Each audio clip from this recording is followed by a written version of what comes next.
আসসালামু আলাইকুম বিওয়াস, আশা করি সকলেই ভালো আছেন। দেশের বাইরে যে যেখানে আছেন আল্লাহর রহমতে সকলেই ভালো আছেন। আমি তান্ত্রিক গুরু আসান আপনাদের মাঝে পাওয়ারফুল নকশা নিয়ে হাজির হয়েছি। এই নকশা দ্বারাই পিয়া বশীকরণ। তো বিওয়াস, আমি আপনাদের আজকে বলে দিব পিয়া বশীকরণ কিভাবে করতে হয়। আমি আপনাদের নিয়ম কারণ সবকিছু বলে দিব। তো বিওয়াস, নিয়মগুলি শোনার আগে অবশ্যই আপনারা চ্যানেলটিকে সাবস্ক্রাইব, কমেন্ট, শেয়ার করে দিবেন, অন্যদের পাওয়ার সুযোগ করে দিবেন। তো বিবাস, আপনারা আপনাদের পিয়ার নাম লিখবেন এবং কি পিয়ার মায়ের নাম লিখবেন। নেইকে আপনার নাম লিখবেন, নেইকে আপনি শুধু এই নকশাড়ি পিয়ার একটা কাপড়ের সুতা দিয়ে আপনি এই নকশাড়ি পেঁচিয়ে নদীর ধারে ভাসিয়ে দিবেন।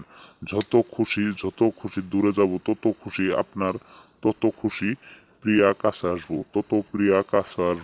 তো বিবাস, শুধুমাত্র আপনি যদি গেলে একটি মিনিটের ভিতর যদি আপনি ওই চোখের পলক যদি হারায় যায়, মিনিটের ভিতর জল চোখের পলক হারায় যায়, এইরকম একটা সুতের ভিতরে যদি আপনারা এই নকশাটি জল ছাড়তে পারেন, তাহলে দেখবেন মাত্র 12 ঘন্টার ভিতরে আপনার প্রিয়া আপনার কাছে চলে আসছে সারা জীবনের জন্য।